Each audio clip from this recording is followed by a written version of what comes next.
Well, it's time for a Republic exclusive. Bhavina Patel, remember, has created history in the ongoing Tokyo Paralympics by winning the first ever medal in table tennis in Paralympics, and with privilege welcoming her to the show. Many congratulations, Bhavina. First up, बहुत मुबारकबाद. पूरा देश बहुत proud है. आप first Paralympic athlete है जो वापस एक मेडल लेके आ रहे हैं देश के लिए, और second woman ever to have won a medal at Paralympics. पहले तो हमें ये बताइए कैसा फील कर रहे हैं, कैसा महसूस कर रहे हैं? बहुत ही खुशी महसूस हो रही है कि हर कोई मतलब इतना एंजॉय कर रहा है, सेलिब्रेट कर रहा है, तो बहुत ही मेरे लिए प्राउड मोमेंट है. भवीना, घर पे बात हुई मेडल जीतने के बाद? घर वालों का क्या रिएक्शन रहा? नहीं, अभी एग्जैक्टली बात नहीं हो पाई है फैमिली के साथ, क्योंकि उनके पास भी मीडिया सब पहुंचे हुए हैं और यहाँ पर भी फोन कॉल सबके चल रहे हैं, तो एग्जैक्टली बात नहीं कर पाई हूँ अभी. वेल भवीना, बहुत खुश होंगे आज आपके घर वाले भी. आपकी journey, if I am not wrong, 2004 में शुरू हुई थी. 2004 में आपने टेबल टेनिस खेलना शुरू किया. तब से लेके आपका इंटरनेशनल डेब्यू, पहला इंटरनेशनल गोल्ड, फिर वर्ल्ड चैंपियनशिप में 2019 में आपका गोल्ड रहा. ये हमें बताइए कि आपकी जर्नी यहाँ तक कैसे रही. बहुत एक्सपीरियंस खिलाड़ी बन चुकी हैं अब आप. हाँ जी, बहुत ही मतलब बहुत सारे टूर्नामेंट मैंने अभी तक 28 टाइम्स और अभी ये मिला के 29 टाइम्स इंडिया को रिप्रेजेंट किया है.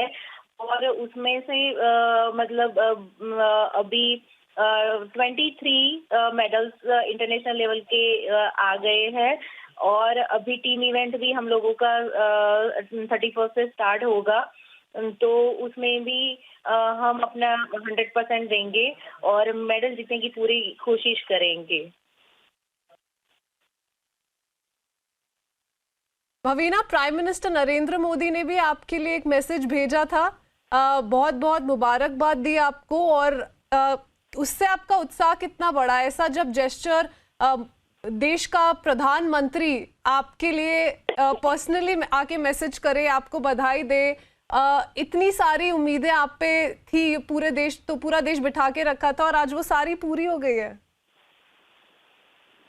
हाँ जी, बहुत ही खुशी की बात है कि पीएम सर ने खुद कॉल करके, पीएम सर ने ट्वीट करके भी मतलब बात की है, और उन्होंने ब्लेसिंग्स भेजे थे मेरे लिए, और उन्होंने बहुत सारे आशीर्वाद दिए मुझे, और उन्होंने साफ बताया कि आप बिल्कुल भी प्रेशर मत इस चीज को लीजिए, आप बस अपना 100% दीजिए. तो यही चीज थी जो मुझे मतलब अपने आप में एक कॉन्फिडेंस जगा रही थी. जी भवीना, हमें अपने पैरालंपिक जर्नी के बारे में टोक्यो में बताइए, एक्सपीरियंस के बारे में बताइए. आपका मेडल तो तय हो गया था फ्राइडे को ही, जब आपने वर्ल्ड नंबर 3 को डिफीट किया था, और सब उस गेम के बारे में बात कर रहे थे उस दिन. कैसा एक्सपीरियंस रहा? वर्ल्ड नंबर 3 को डिफीट किया, फिर फाइनल्स में वर्ल्ड नंबर 1 के साथ मैच खेला.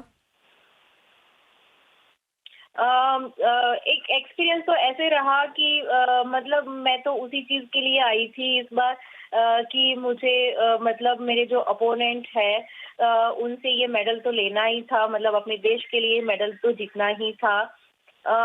तो मेरे लिए बहुत अच्छा एक्सपीरियंस रहा है.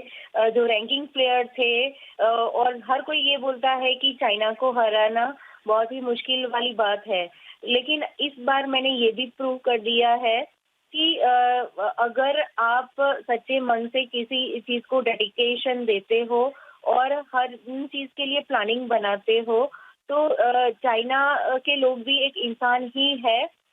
तो ऐसे कभी समझना नहीं चाहिए कि मतलब अपने आप में एक कॉन्फिडेंस रखना चाहिए, और अपने आप को कभी कमजोर नहीं समझना चाहिए, और अपना 100% देना चाहिए, और उसके लिए पूरा डेडिकेशन देना चाहिए, ताकि आप जो चाहो वो पा सकते हो. बिल्कुल, और आपने जो चाहा वो पाके दिखाया है, और पूरे देश को आज आप पे बहुत गर्व है. हमें ये बताइए कि आपका training just before you went to Tokyo आपकी ट्रेनिंग कैसे रही? एक आम दिन पे आपकी कितने घंटों की प्रैक्टिस होती थी? उसके अलावा आप क्या करते थे? आपने कैसे प्रिपेयर किया टोक्यो के लिए? यहाँ आने के बाद हम लोगों को प्रैक्टिस के लिए शेड्यूल दिया गया था। हमें 1.5 घंटे का टाइमिंग दिया हुआ था स्लॉट के हिसाब से, और उसी स्लॉट में हमें वहाँ पर प्रैक्टिस के लिए पहुँचना था और ट्रेनिंग करनी थी। बाकी के टाइम में मैं एक्सरसाइज करके, शैडो प्रैक्टिस करके और अपने माइंड को काम रख के, मेडिटेशन करके, वो सारी चीज़ों को ध्यान में रख के मैं उस टाइम का यूज़ करके वो सारी चीज़ों को प्रैक्टिस में लेके जाती थी। भवीना, ओलंपिक्स पैरालंपिक्स दोनों कोविड के बीचों बीच हुए हैं, डिले हो गए थे पहले तो। ट्रेनिंग में कैसा एक्सपीरियंस रहा कोविड के दौरान? क्या ट्रेनिंग में भी थोड़ी दिक्कत आई थी? ट्रेनिंग की बात तो मैंने मतलब पेंडेमिक के टाइम में ही ज़्यादा प्रैक्टिस करी है, क्योंकि पेंडेमिक के टाइम भी उसी टाइम मेरे हस्बैंड ने मेरे लिए टेबल का अरेंजमेंट कर दिया था घर पे ही। तो हर कोई पेंडेमिक में घर में ऐसे बैठा था, लेकिन हालांकि मैंने उस टाइम का बहुत यूज़ किया है और उस टाइम में मैंने बहुत अच्छे से ट्रेनिंग करी है। जो मुझे रोबोट मिला था, तो रोबोट पे भी मैं अपनी प्रैक्टिस करती रहती थी। Ji Bhavina, before I let you go, एक आखिरी सवाल। रादर मैं चाहूंगी आप एक मैसेज दे आपके सारे फैंस को। आज आपको सब कंग्रेचुलेट कर रहे हैं, ओलंपियंस, ओलंपिक मेडलिस्ट सब ट्विटर पे बहुत खुशी जाहिर कर रहे हैं। तो सबके लिए एक फटाफट मैसेज दे दीजिए, और खासकर उनके लिए, उन नौजवानों के लिए जो टेबल टेनिस को आगे लेके जाना चाहते हैं। बिल्कुल, मैं मेरे सारे फ्रेंड्स को और मेरे देशवासियों को एक मैसेज देना चाहूँगी कि उन सबके प्यार और उन सबके ब्लेसिंग्स की वजह से मैं आज यहाँ पर पहुँच पाई हूँ, और मैं अपने देश के सारे नौजवानों को और सभी को ये मैसेज देना चाहूँगी कि अपने आप को कभी कम मत समझिए। हर एक के अंदर एक टैलेंट होता है, अपने टैलेंट को समझिए। अगर आप कोई चीज़ पाना चाहते हो या कोई चीज़ करना चाहते हो, तो अपना पूरा डेडिकेशन उसको दे दीजिए, अपना पूरा टाइम उसको दे दीजिए। तो डेफिनेटली वो चीज़ वो चीज़ आपका ही होगा, इतना मुझे कॉन्फिडेंस है।